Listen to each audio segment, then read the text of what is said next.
এবার মুসা নবীর মতো সমুদ্র ভাগ করতে গিয়ে বিপাকে যুবক। লাঠি হাতে সাদা জুব্বা পরে সমুদ্রে দৌড়ে যাওয়া যুবকটির দাবি, তিনি নবী মুসা আলাইহিস সালামের মতো সমুদ্রকে ভাগ করতে পারেন, আর সেজন্যই তেড়ে যাচ্ছিলেন সমুদ্র ভাগ করতে। কিন্তু সমুদ্র ভাগ করা তো দূরের কথা, ঢেউয়ের চাপ সামলাতে না পেরে উল্টো মুখে পালালেন তিনি। বিস্তারিত থাকছে ডেস্ক রিপোর্টে। এবার মুসা নবীর মতো সমুদ্র ভাগ করতে গিয়ে বিপাকে পড়েছেন এক যুবক।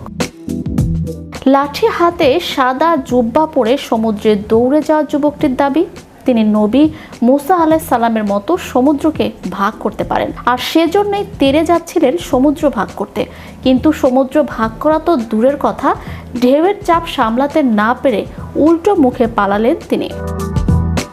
সামাজিক যোগাযোগ মাধ্যম এক্সে জেএম নেটওয়ার্ক নামক একটি অ্যাকাউন্ট থেকে এই ভিডিওটি পোস্ট করা হলে মুহূর্তের মধ্যেই তা ছড়িয়ে পড়ে।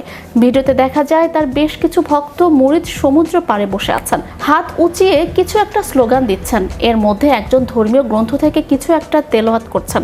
এমন অবস্থায় লাঠি হাতে যুবক তেড়ে যান সমুদ্র অভিমুখে সমুদ্রকে ভাগ করতে।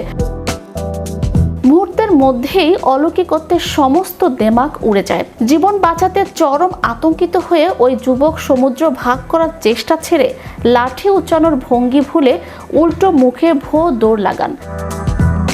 গুরুর এমন বেসামাল দৌড় দেখে অনুসারীদের মাঝেও আতঙ্ক ছড়িয়ে পড়ে এবং ভিডিওটি এক্সের মাধ্যমে ছড়িয়ে পড়ার পর তা ফেসবুক, ইনস্টাগ্রাম ও ইউটিউব সহ অন্যান্য সামাজিক মাধ্যমেও ঝড়ের গতিতে ভাইরাল হয়। নেটিজেনরা এই ঘটনা নিয়ে নানা রসাত্মক বক্তব্য করছেন। অনেকেই বলছেন, ধর্মীয় অনুভূতি ও অলৌকিক বিশ্বাসকে পুঁজি করে যারা এমন সস্তা প্রচারণায় নামে, প্রকৃতি তাদের এভাবেই উচিত শিক্ষা দেয়। অন্ধভক্তি যে মানুষকে কতটা যুক্তিহীন করে তুলতে পারে, এই ভিডিওটি তারই এক জলজান্ত দলিল। এমনকি অনুসারীদের সামনে প্রায় ডুবে যাওয়ার অবস্থাও তৈরি হয়। যখন উত্তাল ঢেউ প্রায় সবাইকে ভাসিয়ে নেওয়ার উপক্রম হয়েছিল, তখন আতঙ্কিত হয়ে ওই ব্যক্তি চেষ্টা ছেড়ে পালিয়ে যান। ভিডিওটি এক্সের বরাতে ফেসবুক সহ অন্যান্য সামাজিক মাধ্যমে ছড়িয়ে পড়ে।